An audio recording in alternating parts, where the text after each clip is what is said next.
vamos dar início à mesa redonda 1, a respeito, vai dissertar a respeito da astronomia cultural.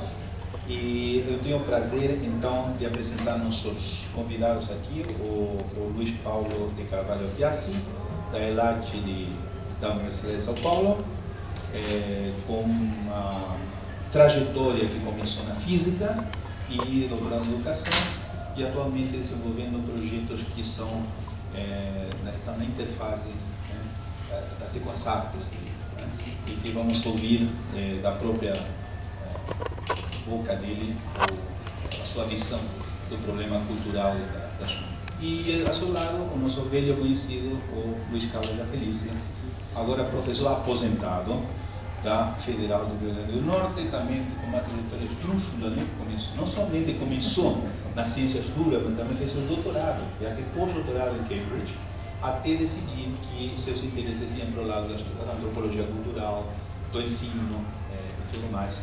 E vai também nos presentear com sua visão desse problema. Eu convidaria então o Luiz aqui a começar com a sua exposição. O formato que acordamos vai ser 2 exposições de até uns 30 minutos, e depois vamos ter amplo tempo para debater e para colocar questões conforme a plateia o dispor.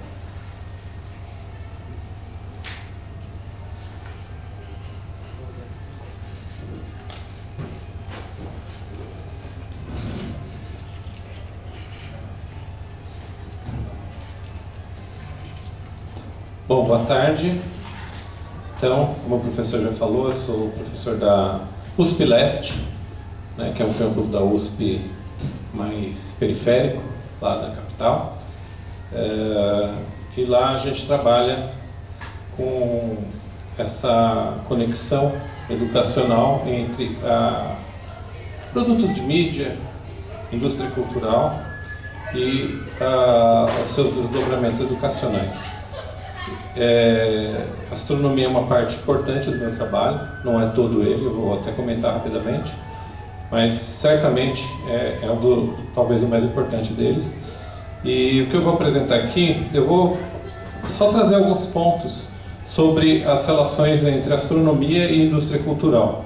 Como muita gente fala é bastante comum na área de ensino, tanto de astronomia como de ciências em geral, e até de outras disciplinas, as pessoas trazerem a ideia, eu vou usar um filme para ilustrar conceitos, ou vou usar um jogo, ou um quadrinho e coisas desse tipo.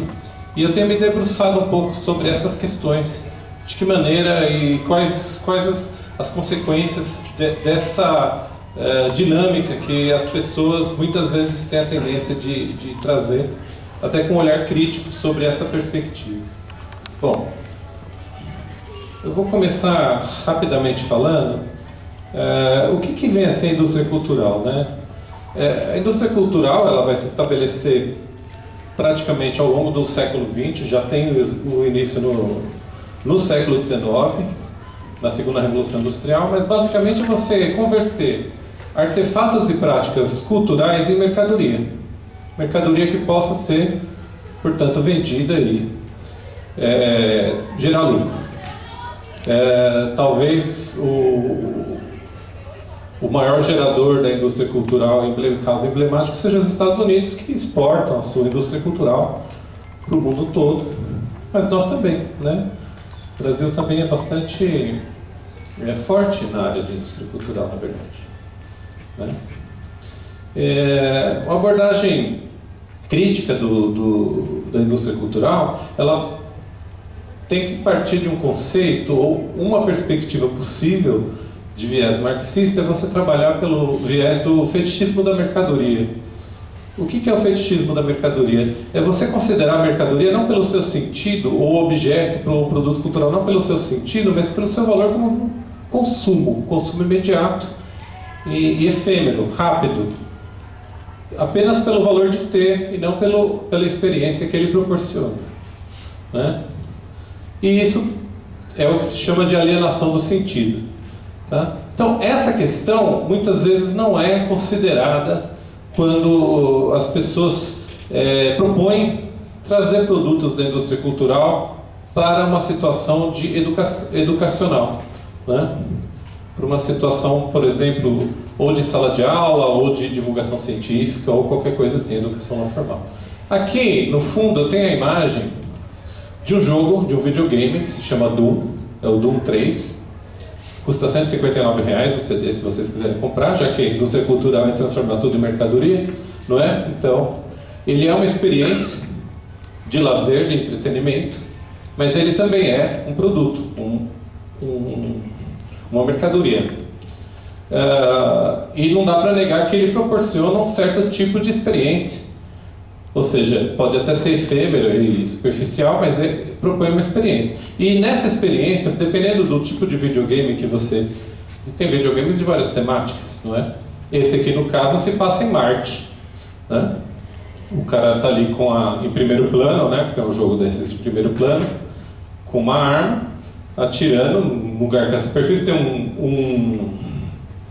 uma estação, né? Uma estação em Marte, uma estação espacial, uma estação de pesquisa, né?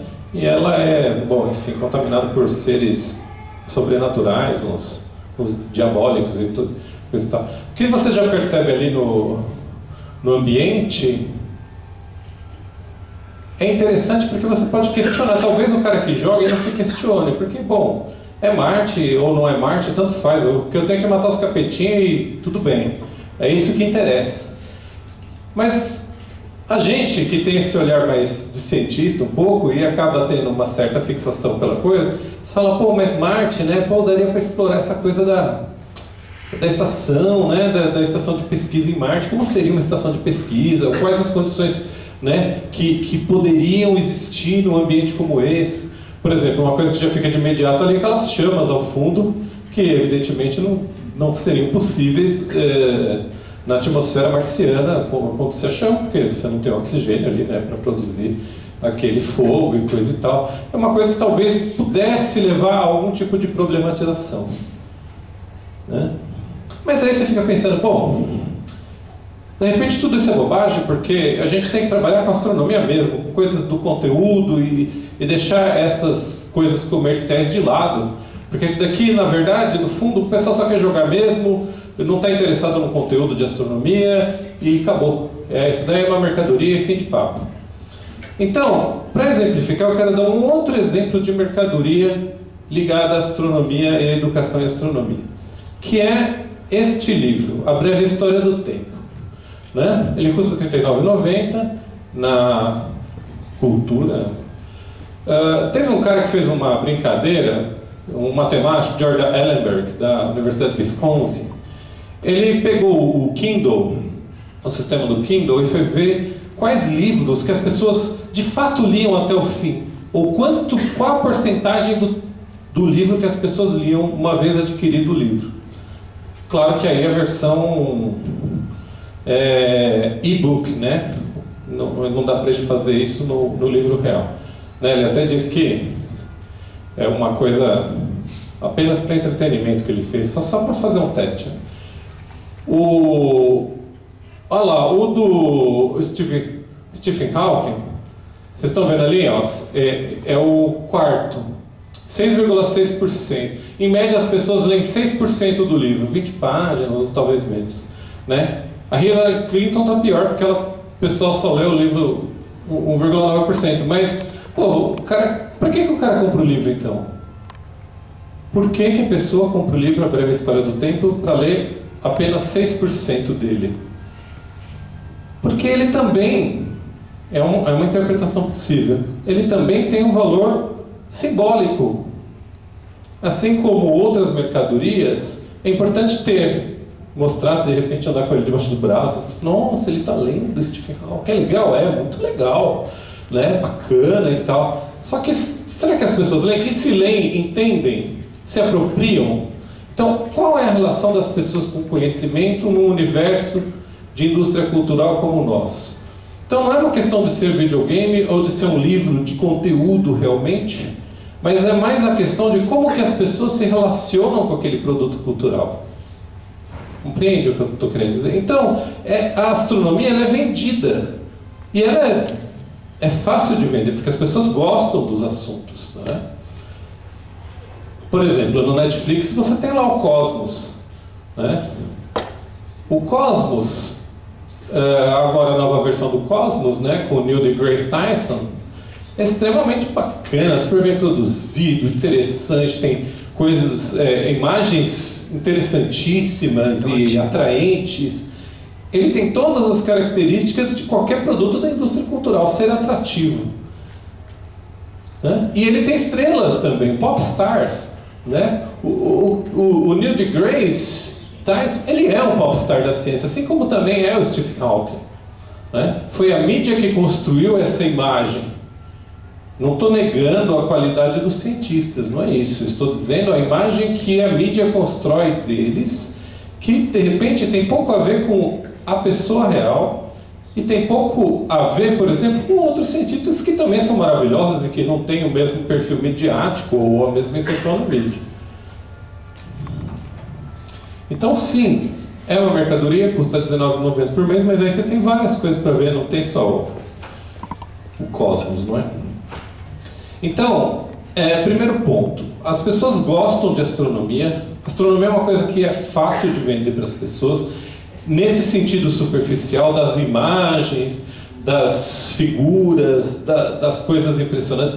A astronomia, o espaço, o céu, os planetas, tudo isso são coisas que de alguma maneira mobilizam as pessoas. E isso que a gente talvez devesse olhar um pouco mais atentamente, de que maneira que a gente pode partir desse superficial para uma coisa um pouco mais profunda, ou para uma experiência um pouco mais autêntica. Essa moça aí, vocês conhecem essa moça? Rihanna, A Rihanna, eu fiquei pensando qual música eu escolhi para pôr aí eu escolhi a da Rihanna. Porque a Rihanna fala que você e eu, nós somos lindos como diamantes no céu. Esse Diamonds in the Sky, ele é um clichê da cultura pop, né, que já vem lá dos Beatles e aparece em várias músicas. E os diamantes no céu representam o quê? As estrelas, não é isso? É isso que ela está dizendo.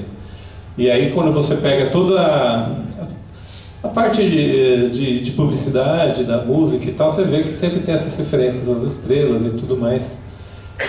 Então, usar essa figura de que o céu, as estrelas são algo grandioso e valioso, associando a figura da estrela com o diamante, é uma coisa muito presente na cultura de forma geral, e a indústria cultural se aproveita disso para vender seus produtos, mas eu acho que isso também mostra um pouco o que é que as pessoas desejam, não é?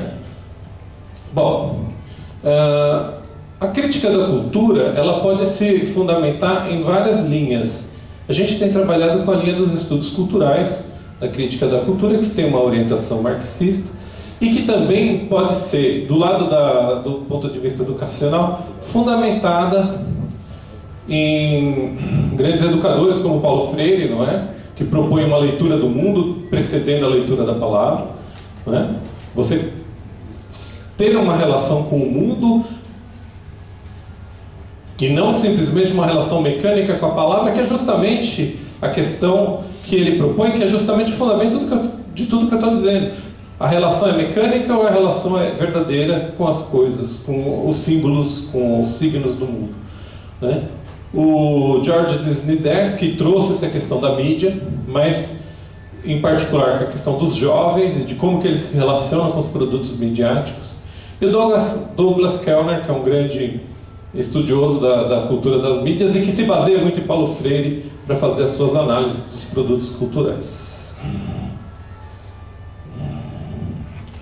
E também eu gostaria de pontuar o seguinte, que a gente não pode se focar apenas na questão dos conceitos e dos conteúdos e dos fenômenos, porque a ciência é muito mais do que simplesmente os fenômenos, que é de fato importante, as leis, os fenômenos, os conceitos, as regras e tudo mais, que é o que a ciência diz, mas também um pouco sobre como que a ciência é feita, como que é produzido esse conhecimento, qual é o processo que leva a isso, e mais do que isso, como é que a própria ciência se produz como uma atividade cultural dentro da nossa sociedade, que é sociedade também da indústria cultural, de interesses econômicos e disputas políticas, etc. e tal.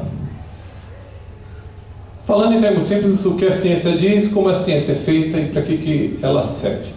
Eu coloquei o Interestelar, que é um filme recente, interessante também. Ali tem uma pequena citação da Folha de São Paulo, com a ajuda do consultor científico Kip Thorne, professor aposentado do Caltech. Os criadores do filme rechearam a trama com alguns dos conceitos mais desafiadores da física moderna. Olha que coisa maravilhosa. Os conceitos mais desafiadores da física moderna são uma vantagem para você, é um motivo, é tipo... É que nem o Nescau com vitamina. Compre porque tem vitamina. Esse é recheado com coisas, né, desafiadoras. Você compre e vá lá assistir o filme. Uma coisa curiosa, a gente fez uma atividade numa escola sobre Interestelar, baseado nas sinopses. O pessoal leu, assistiu o filme, etc. e tal. E pediram para as crianças, a gente pediu para as crianças, não eu porque orientado a mim, vamos fazer um pôster do filme. E no pôster do filme, elas colocaram as personagens femininas e as masculinas. E todos os pôsteres do filme Interestelar só tem os de venda mesmo. A personagem masculina. Aí o cara, né? Ali o outro carinha, tinha um outro ali atrás que eu cortei, né?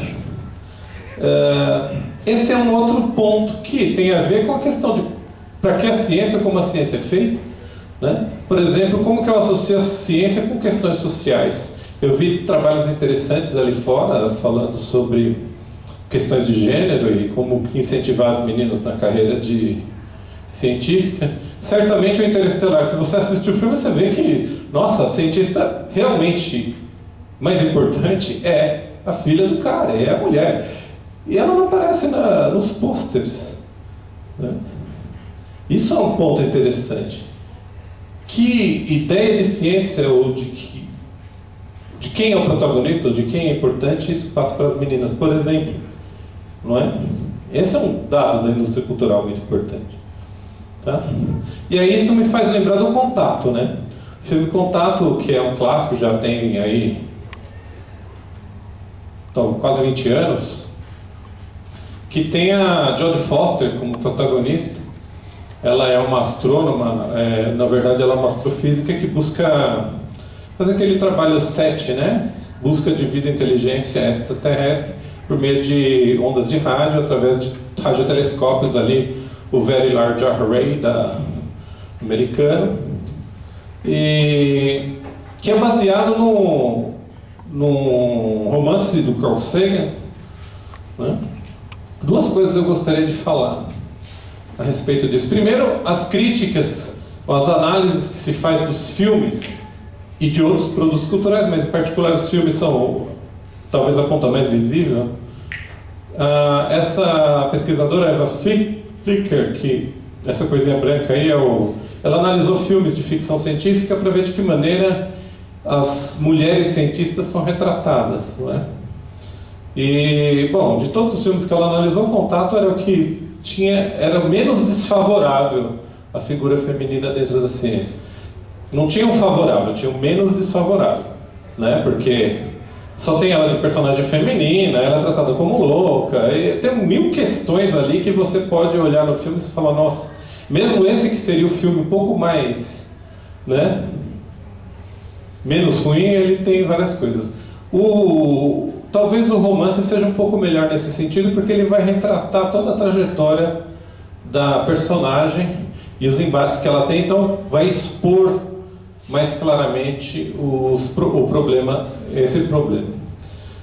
Os livros de ficção científica, na verdade, em geral, eles vão transitar entre aquilo que o Snider's propõe entre a cultura primeira e uma apropriação mais imediata e mais consumista da cultura, e uma coisa mais reflexiva, que permite a reflexão. Desde que as pessoas leiam e discutam e entendam o enredo, não é? A gente tem feito muito trabalho com livros de ficção científica com crianças, pré-adolescentes, e eles conseguem se apropriar, desde que a gente consiga fazer e trazer a problematização, trazer histórias de Isaac Asimov, histórias como Duna, do Frank Herbert, e outras histórias clássicas de ficção científica, que podem fazer realmente as crianças problematizarem as questões, viajarem realmente no espaço, no tempo, imaginar situações e tudo mais. E não um consumo simples e imediato como mercadoria. Então, meu tempo está esgotando? 10 minutos, tá. Ali no cantinho tem um brinquedo, já que eu toquei na questão do gênero, que é o Lego, né? Uns anos atrás, pouco tempo atrás, a Lego resolveu colocar figuras femininas como cientistas, né? E não só como donas de casa e vai no shopping, essas coisas que é o mais comum para bonecas, né? Dirigidas ao público infantil. Então ali tem a astrônoma, tá vendo ali, ó? Com a sua luzinha e algumas constelações, Gemini, Taurus, Orion, né? E com o telescopinho ali.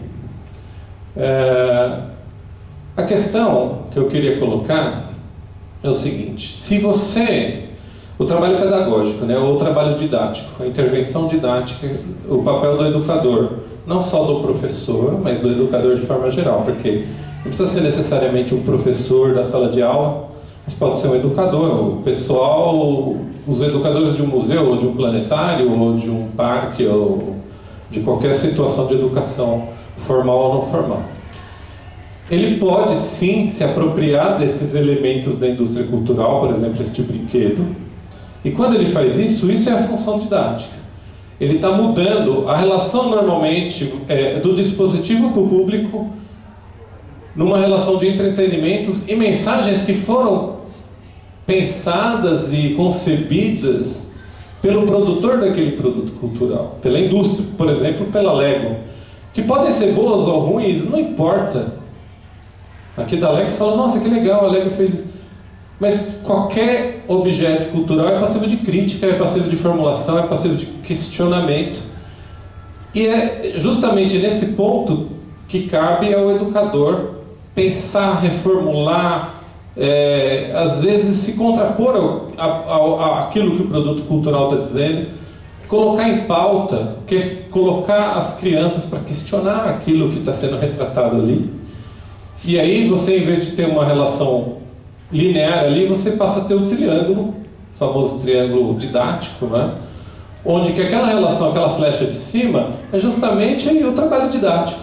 Você vai pegar o artefato cultural, você vai associar com outros textos, você vai associar em outra situação, você vai construir outra situação de consumo, você vai problematizar esse material com as crianças, com os jovens, enfim, e construir um outro tipo de relação que não é uma relação de consumo. Isso que é importante, que não é, eu vou lá, passo o filme, aí o filme, por exemplo, é um filme super interessante, bacana, mostra todos os conceitos de astronomia, e todos os astrônomos, por exemplo, são homens, as mulheres são colocadas em segundo plano, e eu não paro nem para pensar nisso, por exemplo, entre muitas outras questões. E aí, tem a mensagem que eu estou querendo passar, que é dos conceitos de astronomia, e tem a mensagem que eu não estou querendo passar, mas o filme está passando. E eu não estou me dando conta, porque é aquilo lá, embaixo. Então, o trabalho do educador tem que ser um trabalho analítico, tem que ser um trabalho crítico, tem que ser um trabalho problematizador em relação ao produto cultural. Por mais maravilhoso que o produto possa parecer, 2001, Odisseia no Espaço. Filme, nossa, clássico. Mas tem muitos problemas ali que você pode identificar. Tá? Muitos. Tá? Eu sei porque foi o meu trabalho fazer isso. Por mais que você ame, você tem que dialogar, construir uma relação de ensino, uma relação de diálogo, não é? Em qualquer dessas circunstâncias, as coisas têm que ser, os saberes têm que estar em pauta, não é uma questão de transmitir conhecimento, ou de achar que o conteúdo está no filme, no livro, ou não sei o que lá, e vai ser passado para as crianças. Não, o próprio produto cultural, ele é algo a ser questionado. Bom, Basicamente é isso. O projeto que eu trabalho, tem esse nome, Banca da Ciência. A gente trabalha nessa interface entre educação não formal, divulgação científica e o escolar, né? A gente faz trabalhos de divulgação científica em escolas ou em espaços educacionais, em outros espaços também. E é uma parceria entre a USP Leste, a Unifesp de Guarulhos e de Diadema e o Instituto Federal de São Paulo, onde que tem os meus companheiros de pesquisa, né, que a gente trabalha junto e tudo, tá? A gente trabalha com a temática da ficção científica como um foco de questionamento sobre o mundo, as possibilidades, etc. E tal. E a gente procura associar esses três principais temas: o ambiente, os robôs e o espaço, né? O espaço não só do ponto de vista astronômico, mas da exploração do espaço, da presença humana no espaço, né? As questões sociais ligadas com a tecnologia e as consequências para o meio ambiente. Dá para você associar tudo isso. Por exemplo, uma história de uma exploração de Marte com máquinas robóticas, como que é o que está acontecendo hoje na prática, dá pano para manga para fazer muita discussão nesse sentido. E é isso. Quem quiser entrar em contato, bancadaciência@gmail.com ou lá no Facebook tem o Banca da Ciência. Não tem um site Banca da Ciência. Tá bom? É isso. Obrigado. Vamos reservar questões de discussão para a apresentação do professor Jafeliz. Tudo bom? Por favor.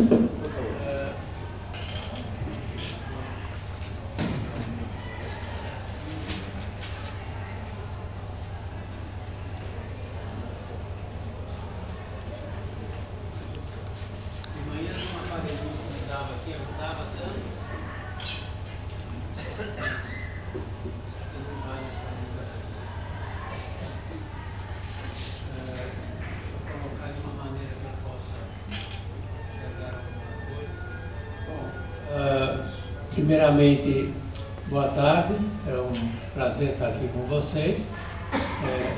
Eu costumo muitas vezes iniciar com essa transparência, que é um exemplo de uma aula de campo ministrada por um conhecedor tradicional para crianças numa escola rural multisseriada no interior do Rio Grande do Norte, Carnaúba dos Dantas. Embora não é hoje que eu vou aprofundar isso, mas o tema da minha fala em particular é o ensino de astronomia cultural. Por quem, como e para quê.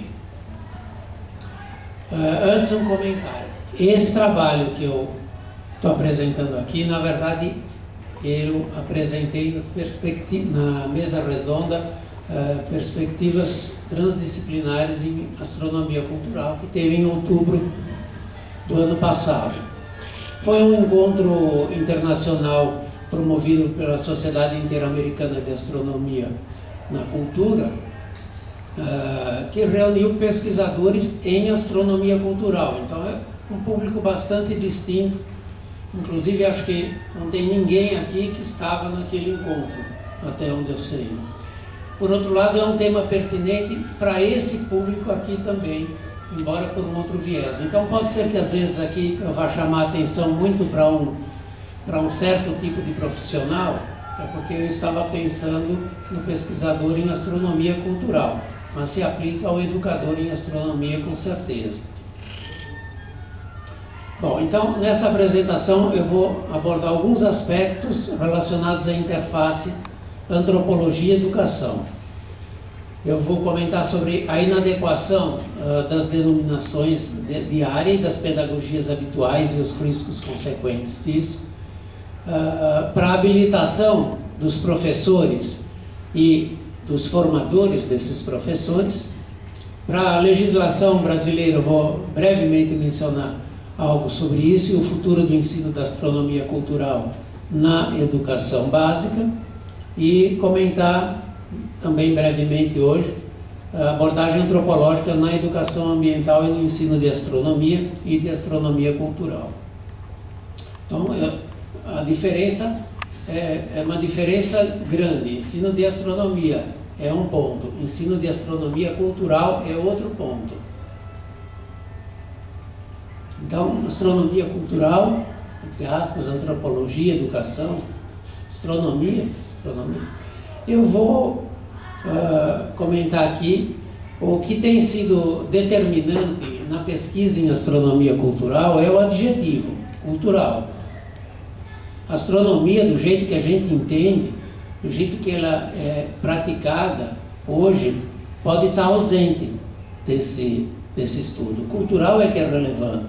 Só que aquele nome ainda é mantido por motivos históricos, também talvez por lobby de sociedades de astrônomos profissionais, ainda um predomínio de uma mentalidade eurocêntrica, anacrônica, mas ainda muito influente. Então, a rigor, a astronomia, entre aspas, cultural, ela não lida com praticamente nada que se sobreponha à ciência astronômica, ao que a ciência astronômica reconhece como sendo da sua alçada, interesse ou competência, enquanto ciência dura, né, que ela é.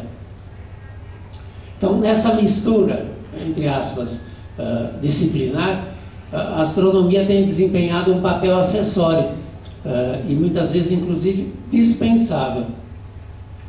Então, com efeito, quer dizer, um pesquisador com formação e atuação profissional típicas em antropologia, ele pode realizar um trabalho relevante, completo em astronomia cultural, sem necessitar da colaboração de um astrônomo, ou, eventualmente, tendo o astrônomo só para uma participação assessorial, pontual. E há muitos exemplos desse tipo. Por outro lado, um pesquisador com formação e atuação profissional típicas em astronomia não pode fazer o mesmo em astronomia cultural. E mais, né? Quer dizer, a astronomia, ela abriu mão de se relacionar com aspectos do céu que são considerados místicos, míticos, holísticos, ritualísticos, etc., há séculos. Ela, inclusive, tem uns ataques. Imagina se você trouxer esse tipo de coisa toda, não é?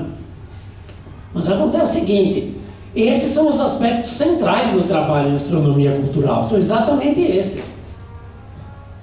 Então, como que a astronomia pode querer se apropriar de algo que ela critica e tem ojeriza e tem ataques de caspa? Então, por que agora, né, após tanto tempo de discriminação daquilo tudo, a astronomia iria querer reivindicar direitos sobre esse tipo de estudo? Isso daqui também estava dirigido para uma plateia, né? Eu já falei isso, é uma plateia, entre os astrônomos culturais, a grande maioria veio da formação em astronomia dura. Então, para mudar a cabeça é duro, né? E ainda, né, quando você tem contato com astrônomos profissionais e a literatura típicos na área, eles mostram que não tem uma curiosidade profissional autêntica. O astrônomo profissional, que interessante, então quer dizer que a Lua pode ter efeito sobre as propriedades medicinais daquela planta. Ele não tem esse interesse de forma nenhuma, né? Inclusive ele ridiculariza muitas vezes isso. Então esse desinteresse se revela também nos cursos que formam os astrônomos e os professores de astronomia, né? Quer dizer, desde que eles foram criados, há muito tempo, nenhum deles foi alterado para incluir qualquer capacitação séria em astronomia cultural. Não tem. Então, o entendimento ou reivindicação improcedente, né, de que a astronomia cultural seria um subdomínio da astronomia, parece se originar talvez numa concepção de história que é linear, cumulativa e anacrônica, quer dizer, uma concepção evolucionista, né, errônea, enfim, que força uma interpretação histórica continuista para o desenvolvimento da ciência, inclusive atribuindo a existência de ciência entre os gregos antigos. Ciência do jeito que nós entendemos hoje, foram eles que começaram desse jeito, né? E a gente acha que é isso mesmo, né? Se os professores estão falando, né? E na adesão ainda escolástica ao recurso do argumento de autoridade. Enfim, esse tipo de confusão e de herança doutrinal parece estar na raiz equivocada, mas ainda forte entre os astrônomos, de que nas culturas autóctones do passado, ou as atuais, houve ou há uma astronomia, seja rústica, cultural, protocientífica, ou com o adjetivo que for, né? Bom, comprovadamente, pela antropologia, história, filosofia da ciência, não houve e não há tal astronomia nas culturas autóctones. Não há, da forma que a astronomia é entendida e praticada já há um bom tempo. Não há isso nas culturas autóctones. Então, eu interpreto a astronomia cultural, portanto, como uma área centrada em antropologia, né? E aquela, a astronomia cultural, pela própria constituição do campo, claro que ela pode acolher a congregação de diferentes especialistas, ecólogos, linguistas, astrônomos, historiadores, etc., num empreendimento de pesquisas transdisciplinares. Mas o nome atual, astronomia cultural, induz a muita confusão, porque falou astronomia, minha área da astronomia, mas não é isso. Então, a bem da verdade, eu vou mencionar aqui uma linha de argumentação entre alguns astrônomos culturais que diz o seguinte, que a astronomia cultural, na verdade, ela pretende questionar a própria concepção de astronomia e enxergar toda a astronomia existente, inclusive aquela praticada nas modernas instituições, com telescópios, softwares, etc., como cultural.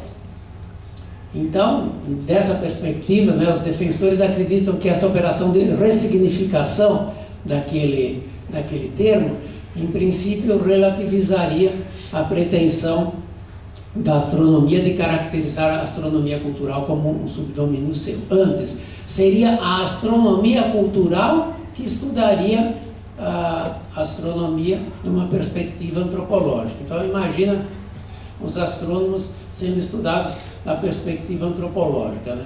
Quem conhece algo do trabalho do Bruno Latour sabe como os cientistas ficaram contentes quando ele foi nos laboratórios estudá-los, né?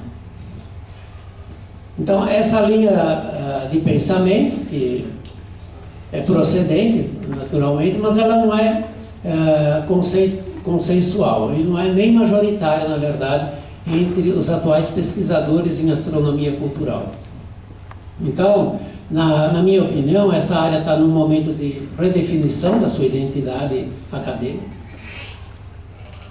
que implica num provável redirecionamento da mesma em relação ao que vinha sendo considerado próprio do seu campo e abordagem. Então, o presente momento ainda arca com considerável pressão dos quadros que existem, né? Que não concordam com aquela argumentação, eles ainda tentam encaixar as coisas. Então, mas enfim, vingue a renovação ou a reação, a astronomia cultural não vai sair a mesma dessa redefinição. Então, estamos num momento interessante na área de pesquisa em astronomia cultural. Então, eu trouxe aqui alguns exemplos para ajudar a ilustrar ainda mais essa discussão. Então, o que eu vou colocar agora, entre aspas, é SIC, ou seja, exatamente como foi colhido junto a conhecedores tradicionais, isso na parte da pesquisa etnográfica que eu fiz, porque tem um trabalho de educação e tem um outro trabalho em paralelo que é de caráter antropológico. Então, isso daqui da pesquisa etnográfica. Então, vamos lá. Ó, a boca da noite não estando nublado, a gente vê a barca. São 20 estrelas em forma de uma barca. Se ela está aprumada com as estrelas assim, aí o ano vai ser bom de inverno. Então, cortar o pau durante o período escuro não vai dar bicho. É tempo de lua nova hoje, nesse período é todo no escuro. Aí a lua não aparece e não dá bicho. Para deitar galinha, a pessoa tem que deitar, contar 3 semanas que esteja lua cheia quando for para tirar. Porque para tirar na lua cheia, tira tudinho os pintos, dá nem trabalho. Em janeiro, a primeira lua de janeiro, se ela sai acolá encapaçada, é bom de inverno. Se tiver bem nevoeirinho, o ano é desmantelado. Se no poente do dia 18 de outubro a barra estiver firme, é bom sinal de inverno. Se estiver... Então, vamos analisar brevemente esses depoimentos. Ó, eles também falam de lua, falam de estrelas, falam de constelação, falam de orientação cardial, né? Pois bem, mas esses elementos, nessas falas, eles têm de fato alguma relação com a astronomia, da forma que essa é entendida atualmente, entendida e praticada? Não, eles não têm nada a ver com a astronomia, como a entendemos. Então, uma representação grosseira de como em muitas posturas parece ser vista uma interdisciplinaridade entre essas áreas. A astronomia é colocada central, naturalmente, porque quem está fazendo a representação é que dá o peso, né? Tem lá uma parte de educação e tem antropologia que não se sabe se tem de fato. E ensino de astronomia seria essa intersecção, e astronomia cultural, talvez alguma coisa por aqui, com um gap aqui, um salto, um vazio aqui que não se sabe bem. E todas as áreas bem definidas, né? Numa outra representação, se você conseguiu, numa outra representação também grosseira, um momento que é uma questão tecnológica importantíssima.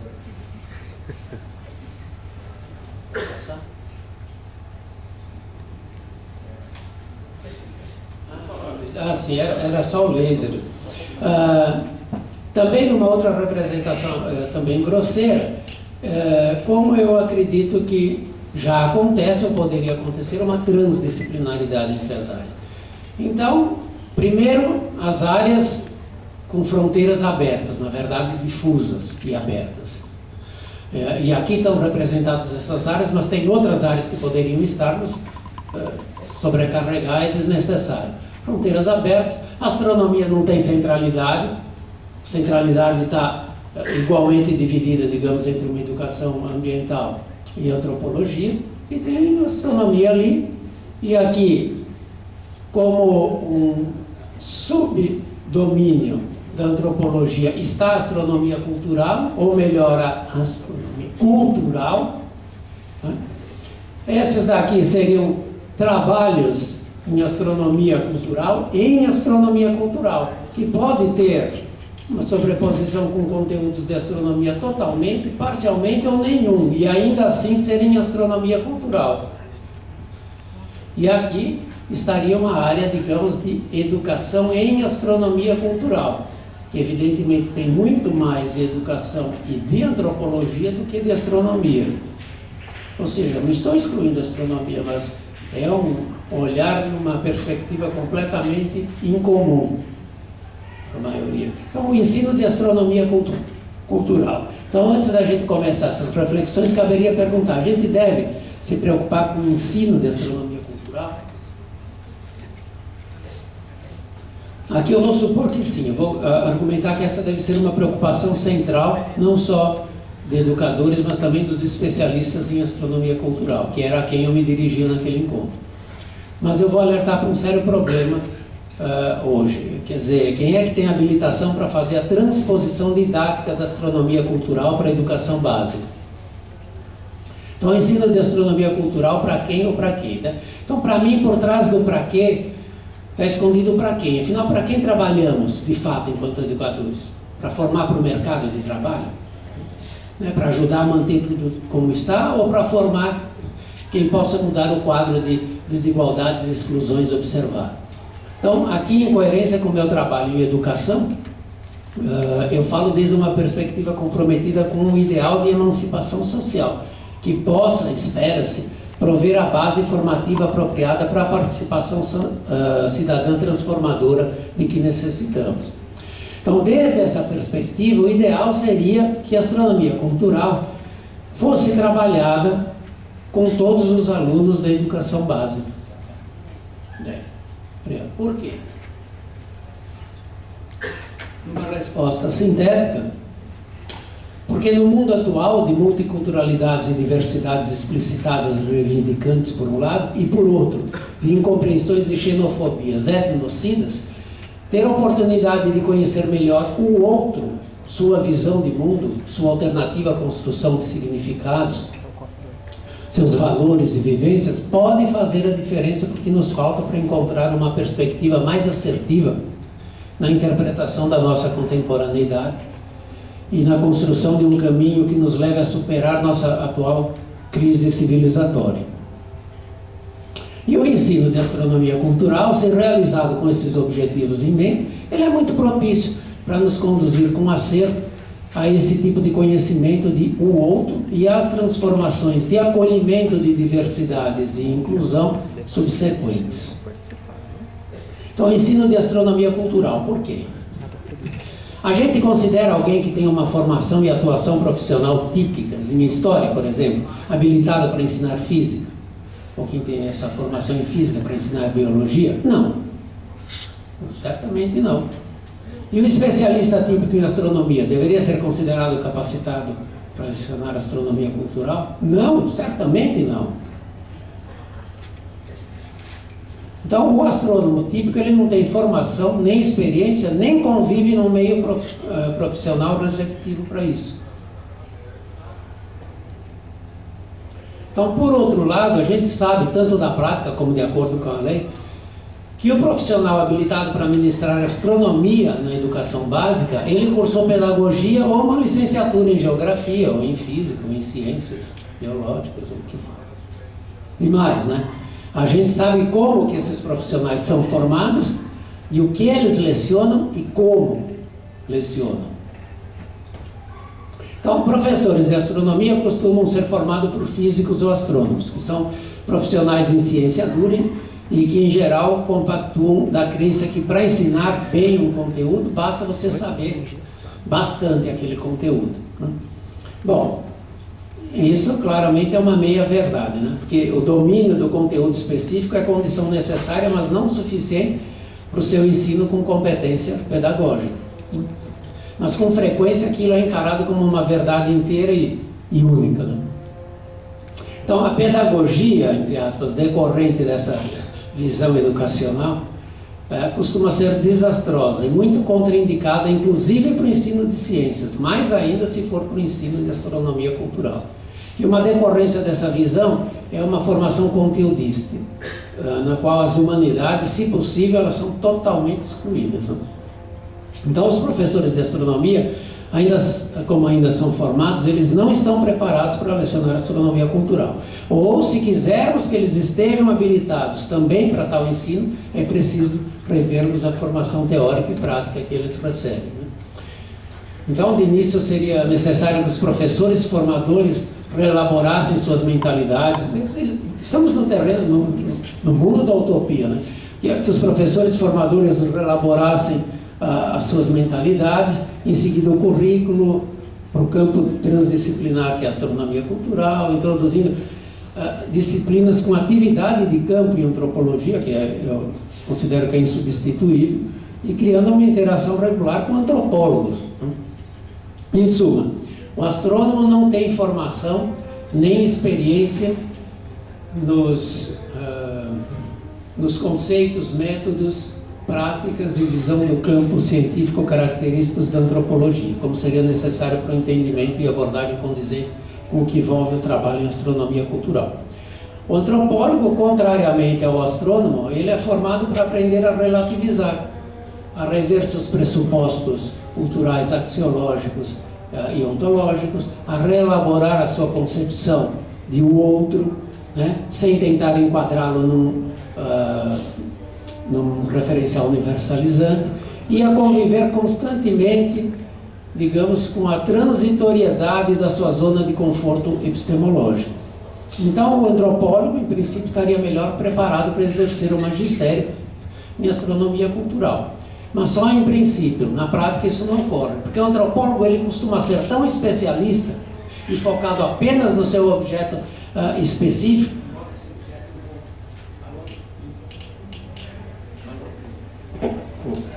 Embora esse objeto envolva o que vocês estão lendo aí, né? Sujeitos de uma dada cultura.